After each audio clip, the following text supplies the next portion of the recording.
दोस्तों नमस्कार। एनसीईआरटी गणित कक्षा 10वीं में आप सभी का स्वागत है। आज हम लोग प्रश्नावली 1.1 के प्रश्न संख्या 1 को सॉल्व करेंगे। अगर आपको ये वीडियो अच्छा लगे तो एक लाइक कर दीजिएगा और चैनल पर नए हैं तो चैनल को सब्सक्राइब करके बेल आइकन को प्रेस कर लीजिएगा, जिससे हर आने वाली वीडियो का नोटिफिकेशन आपको समय समय पर मिलती रहेगी। तो आइए वीडियो शुरू करते हैं। प्रश्न संख्या 1 है, निम्नलिखित संख्याओं का HCF ज्ञात करने के लिए यूक्लिड विभाजन एल्गोरिथम का प्रयोग कीजिए। तो इस सवाल को सॉल्व करने से पहले हम ये जान लेते हैं कि यूक्लिड विभाजन एल्गोरिथम आखिर होता क्या है।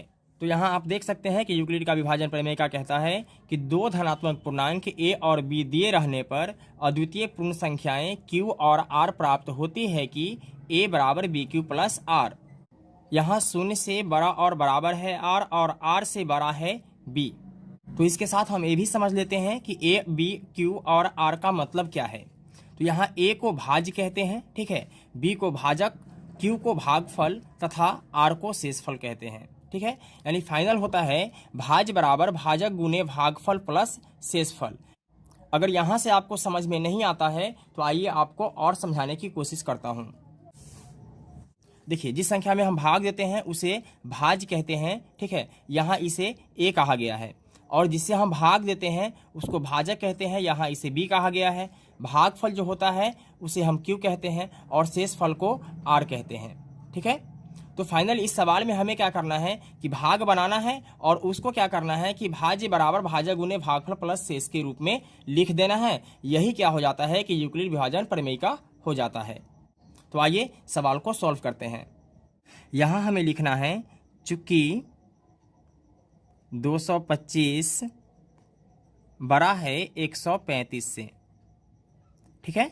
इसके बाद क्या करना है कि 225 में 135 से भाग देना है, ठीक है। भाग देकर और उसे हमें लिखना है इसके रूप में।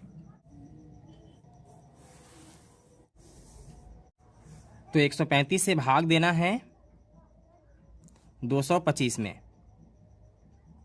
तो एक बार में लगाएंगे कितना आ जाएगा 135, दो बार में लगाते तो इससे ज़्यादा हो जाता, यानी 135 दूना कितना हो जाता 270, ठीक है। अब यहाँ घटाना है तो 5 में से 5 माइनस करेंगे तो कितना आएगा 0।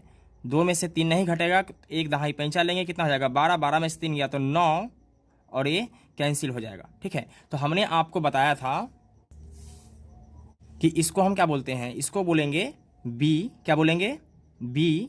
इसको बोलते हैं a और इसको बोलते हैं q और इसको बोलते हैं r, ठीक है। तब हमें क्या करना है कि इसके रूप में लिखना है। तो आइए लिखते हैं।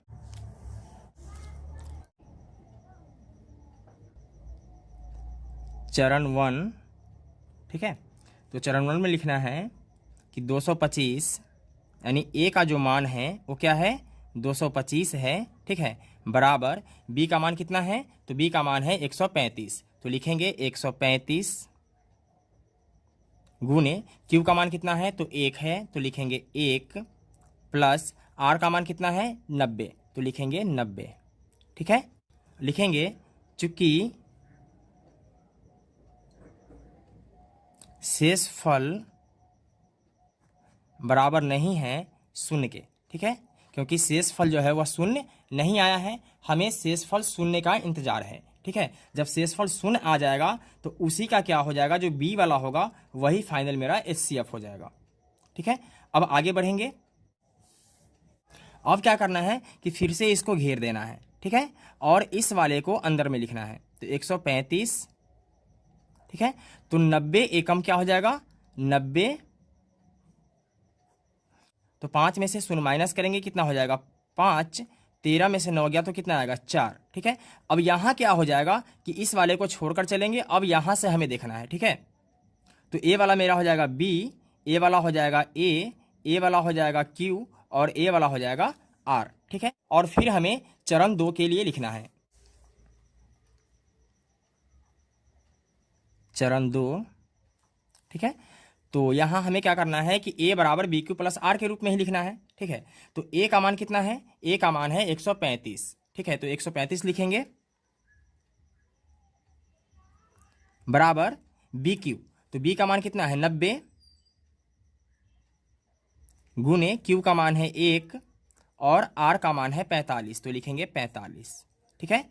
फिर लिखेंगे चूंकि शेषफल बराबर नहीं है शून्य के। ठीक है,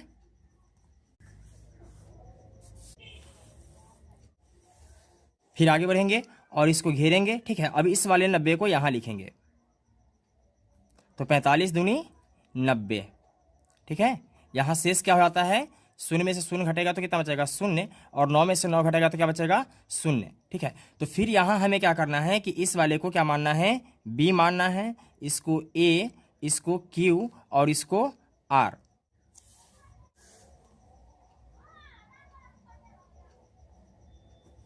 चरण 3,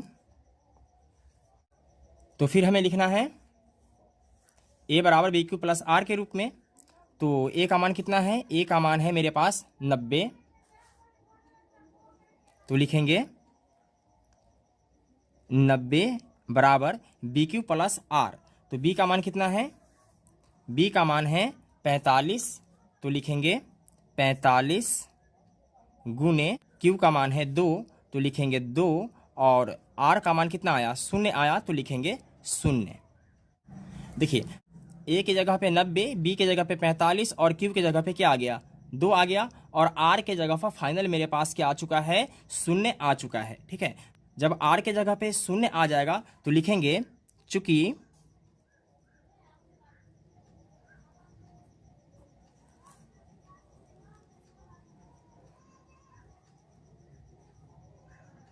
शेषफल 0 प्राप्त हो गया, 0 प्राप्त हो गया, और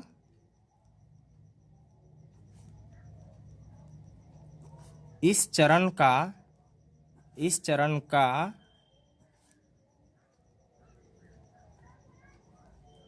भाजक कितना है, 45 है, तो लिखेंगे 45 है, अतः 135 और 225 का महत्तम समावर्तक यानी HCF कितना है, 45 है। ठीक है, यही मेरा फाइनल क्या हो जाएगा, आंसर हो जाएगा। तो दोस्तों, मैं उम्मीद करता हूं कि आपको ये वीडियो पसंद आया होगा। अगर वीडियो अच्छा लगा तो एक लाइक कर दीजिएगा, चैनल पर नए आए हैं तो चैनल को सब्सक्राइब कर लीजिएगा। फिर मिलते हैं एक और वीडियो में, तब तक के लिए जय हिंद।